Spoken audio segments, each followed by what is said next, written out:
خوش آمدید۔ آج ہم 19ویں صدی کے دو بہت ہی اہم مفکرین کارل مارکس اور فریڈرک اینگلز کی کچھ مشہور تحریروں کا گہرائی سے جائزہ لے رہے ہیں۔ ہمارے پاس کمیونسٹ مینیفیسٹو اور داس کیپٹل کے کچھ حصے ہیں۔ مقصد یہ سمجھنا ہے کہ انہوں نے تاریخ اور معیشت کو کیسے دیکھا۔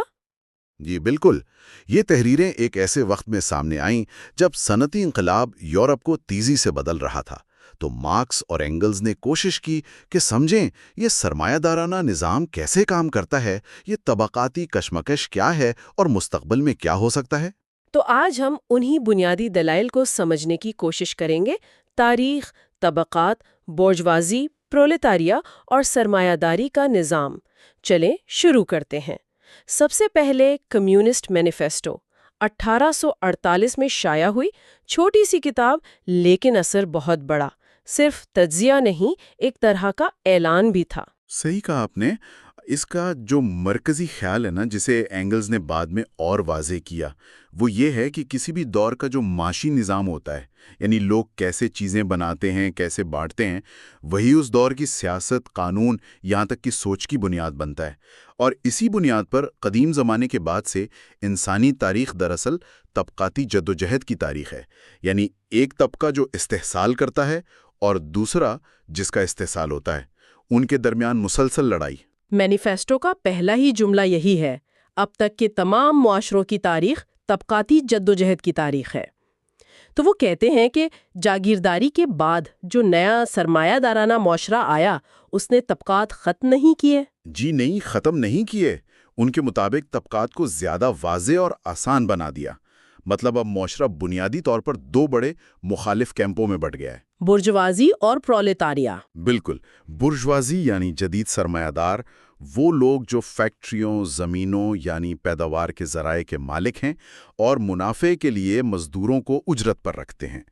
ان کا ابھرنا کوئی اتفاق نہیں تھا، یہ بڑی تاریخی تبدیلیوں کا نتیجہ تھا، جیسے نئی دنیا کی دریافت، نوآبادیات، عالمی منڈی اور پھر صنعتی انقلاب، بھاپ، مشینیں۔ اور مارکس اور اینگلز برجوازی کو انتہائی انقلابی قوت کہتے ہیں۔ یہ بات دلچسپ ہے، مطلب صرف طاقتور نہیں بلکہ معاشرے کو بدلنے والی قوت۔ جی بالکل، انہوں نے پرانے جاگیردارانہ تعلقات جو ذرا ذاتی نوعیت کے تھے انہیں ختم کر دیا۔ ہر چیز کو نفع نقصان، پیسے کے پیمانے پر لے آئے۔ ذاتی قدر کی جگہ اب زر مبادلہ نے لے لی۔ ڈاکٹر، وکیل، پادری، شاعر، سائنسدان، سب کو اجرت پر کام کرنے والا بنا دیا۔ اور ان کا تو وجود ہی مسلسل تبدیلی پر قائم ہے۔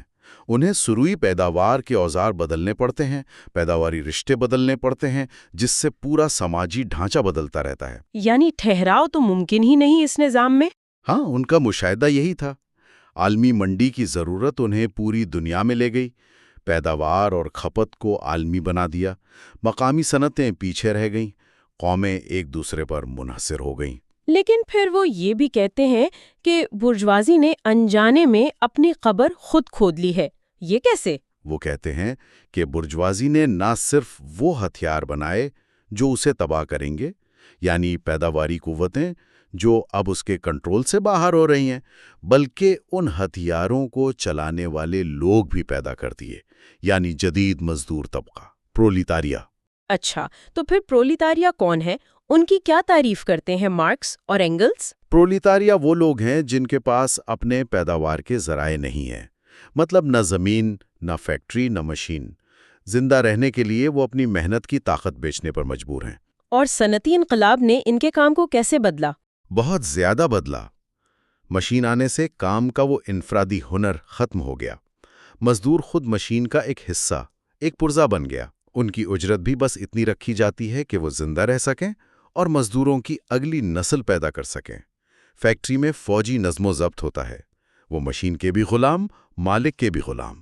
اور یہ طبقہ پھر لڑتا کیسے ہے؟ کیا شروع سے ہی منظم ہوتے ہیں؟ نہیں، شروع میں جد و جہد بکھری ہوئی ہوتی ہے۔ کوئی ایک مزدور لڑے گا، پھر شاید ایک فیکٹری کے مزدور مل کر لڑیں۔ کبھی کبھی تو وہ غصے میں مشینوں پر ہی حملہ کر دیتے ہیں۔ لیکن جیسے جیسے صنعت بڑھتی ہے، مزدوروں کی تعداد بڑھتی ہے، وہ شہروں میں اکٹھے ہوتے ہیں۔ انہیں اپنی مشترکہ طاقت کا احساس ہوتا ہے۔ پھر وہ ٹریڈ یونین بنانا شروع کرتے ہیں۔ تو یہ معاشی لڑائی سے شروع ہو کر سیاسی لڑائی بن جاتی ہے؟ جی بالکل۔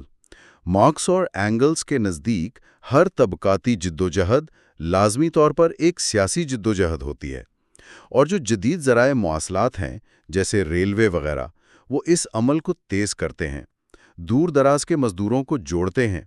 ایک مقامی لڑائی قومی تحریک بن سکتی ہے، اور ایک دلچسپ بات یہ بھی کہ برجوازی خود بھی کبھی کبھی اپنے دشمنوں سے لڑنے کے لیے پرولتاریہ کی مدد لیتی ہے۔ اس طرح وہ انہیں سیاسی شعور بھی دیتی ہے۔ اچھا، تو پھر کمیونسٹوں کا کیا کردار ہے اس سب میں؟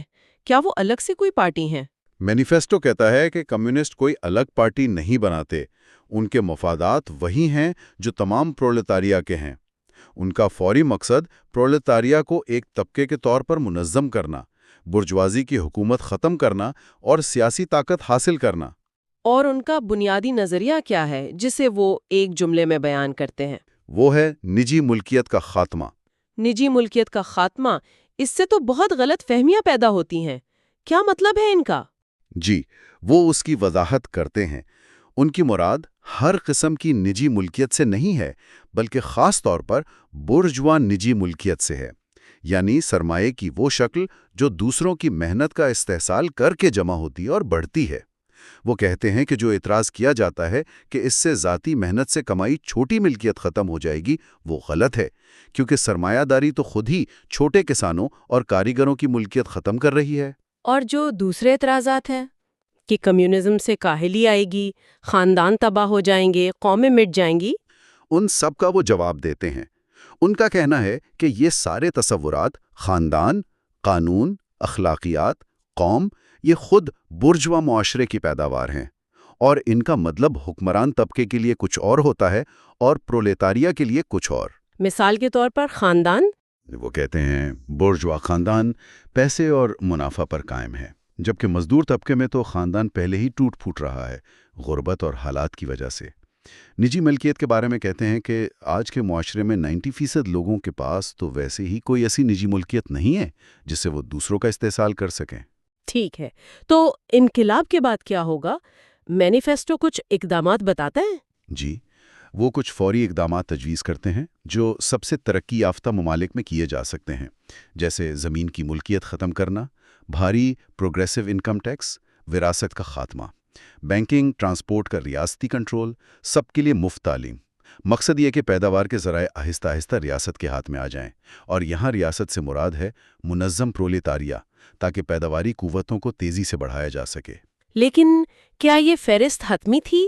نہیں، بعد میں 1872 کے دیواچے میں انہوں نے خود مانا کہ ان اقدامات کا اطلاق حالات پر منحصر ہے، اور پیرس کمیون 1871 کے تجربے سے یہ بھی سیکھا کہ مزدور طبقہ صرف بنی بنائی ریاستی مشینری پر قبضہ کر کے اسے استعمال نہیں کر سکتا، اسے توڑ کر نئی بنانی ہوگی۔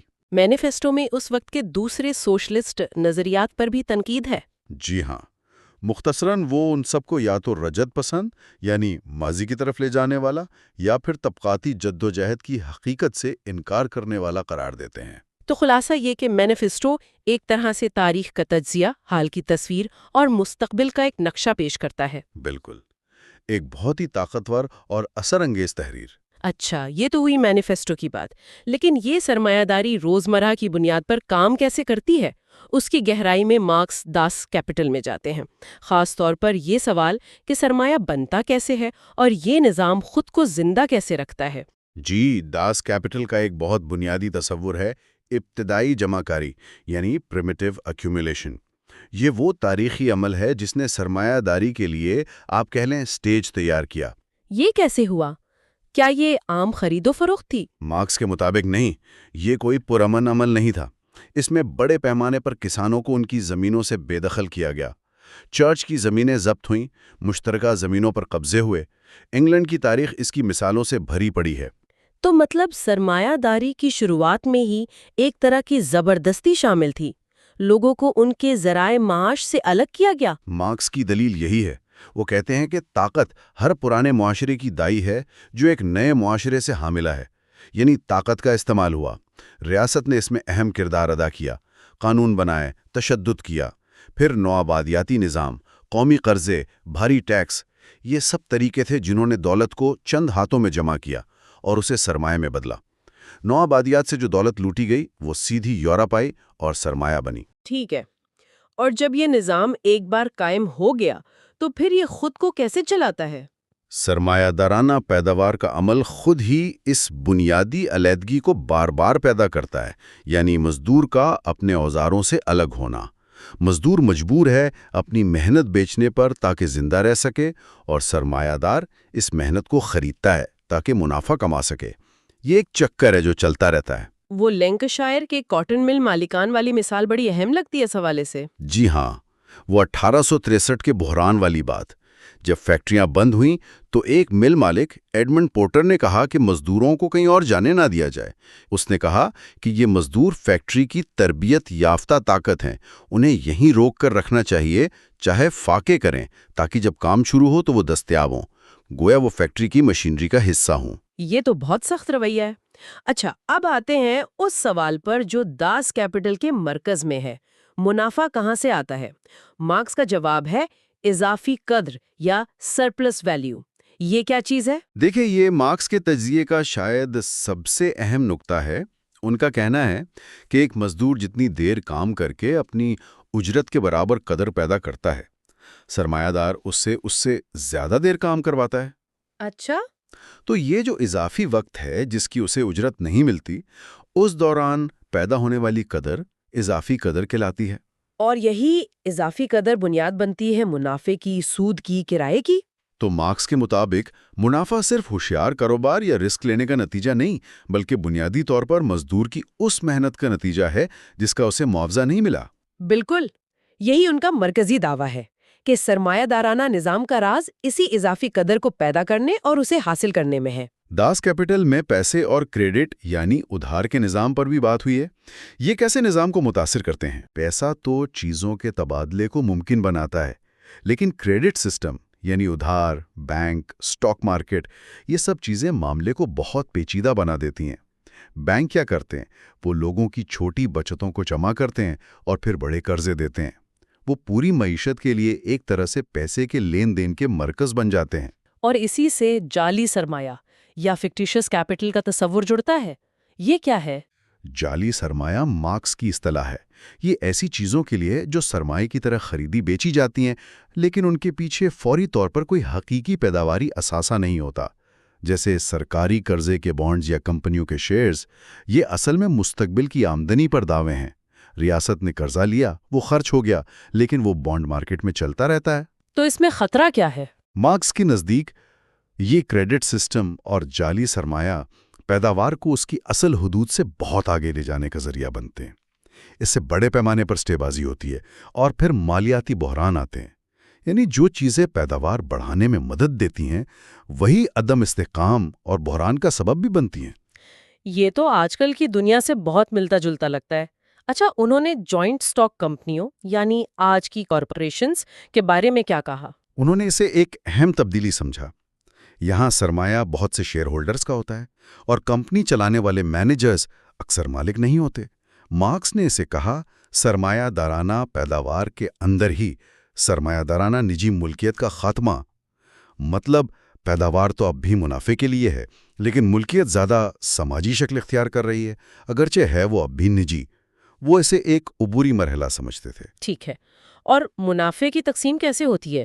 آپ نے اضافی قدر کا ذکر کیا، وہ پھر بڑھتی کیسے ہے؟ جی، جو کل اضافی قدر پیدا ہوتی ہے وہ پہلے منافع کی شکل میں سامنے آتی ہے، پھر یہ تقسیم ہوتی ہے۔ ایک حصہ سود کے طور پر اس شخص کو جاتا ہے جس نے پیسہ ادھار دیا ہوتا ہے، یعنی سرمایہ کا مالک، اور دوسرا حصہ کاروباری منافع کے طور پر اس شخص کو ملتا ہے جو کاروبار چلا رہا ہے، یعنی فعال سرمایہ دار۔ لیکن کچھ لوگ کہتے ہیں کہ یہ جو کاروباری منافع ہے، یہ تو کاروبار چلانے، نگرانی کرنے کی اجرت ہے۔ مارکس اس سے اتفاق نہیں کرتے۔ وہ اس خیال کو رد کرتے ہیں۔ وہ مانتے ہیں کہ پیداوار کو منظم کرنے کے لیے نگرانی ضروری ہے، لیکن سرمایہ دارانہ نظام میں اس نگرانی کا بڑا مقصد یہ ہوتا ہے کہ مزدوروں سے زیادہ کام لیا جائے، زیادہ اضافی قدر نکالی جائے۔ وہ جوائنٹ سٹاک کمپنیوں کی مثال دیتے ہیں جہاں مینیجر تنخواہ لیتے ہیں اور منافع شیئر ہولڈرز کو جاتا ہے، یعنی انتظامی کام اور منافع الگ الگ ہیں۔ اسی طرح وہ مزدوروں کی کوآپریٹو فیکٹریوں کا ذکر کرتے ہیں جہاں مزدور خود انتظام چلاتے ہیں۔ تو ان کے نزدیک کاروباری منافع نگرانی کی اجرت نہیں بلکہ اضافی قدر کا وہ حصہ ہے جو فعال سرمایہ دار سود دینے کے بعد اپنے پاس رکھتا ہے۔ ٹھیک ہے، تو ان اہم تحریروں سے آج ہم نے کیا بنیادی باتیں سمجھیں؟ پہلا تو یہ کہ مارکس اور اینگلز کے لیے تاریخ کی اصل حرکت طبقاتی جدوجہد ہے۔ جی، دوسرا، سرمایہ داری ایک بہت ہی طاقتور متحرک نظام ہے جس نے پیداوار کو بے پناہ بڑھایا، لیکن ساتھ ہی ایک ایسی طبقاتی تقسیم پیدا کی جو استحصال پر مبنی ہے، بورژوازی اور پرولتاریہ۔ تیسرا، اس نظام کے اندر ہی تضادات موجود ہیں، خاص طور پر اضافی قدر پیدا کرنے کا طریقہ اور کریڈٹ سسٹم سے پیدا ہونے والا عدم استحکام جو بحرانوں کو جنم دیتے ہیں۔ اور ان کے خیال میں یہ تضادات آخرکار پرولتاری انقلاب کی طرف لے جائیں گے۔ اور چوتھا، داس کیپٹل اس نظام کی پوری معاشی مشینری کو کھول کر رکھ دیتا ہے۔ سرمایہ کیسے جمع ہوتا ہے، منافع کیسے بنتا ہے اور کیسے تقسیم ہوتا ہے۔ بالکل، یہ خیالات اگرچہ 1.5 صدی پرانے ہیں، آج بھی دنیا کو سمجھنے کی بحث میں بہت اہم ہیں۔ طاقت، ملکیت، محنت، عالمگیریت، معاشی بحران، ان سب پر مارکسی تجزیے کا اثر نظر آتا ہے۔ جی، ان کا یہ نقطہ کہ معاشی رشتے ہی سماج اور سیاست کی بنیاد ہیں، آج بھی بہت سے لوگ مانتے ہیں، چاہے وہ ان کے نتائج سے متفق نہ ہوں۔ صحیح۔ اور آخر میں سامعین کے لیے ایک سوال چھوڑ جاتے ہیں۔ داس کیپٹل میں جوائنٹ سٹاک کمپنیوں اور کریڈٹ سسٹم کو ایک عبوری مرحلہ کہا گیا جو سرمائے کو سماجی شکل دیتا ہے مگر نجی ملکیت کے اندر۔ مارکس اسے واضح بے ضابطگی کہتے ہیں۔ تو ان کے اشاروں کی روشنی میں وہ پیداوار کی نئی شکل کیسی ہو سکتی ہے جو اس تضاد کو حل کرے؟ اس پر ضرور سوچئے گا۔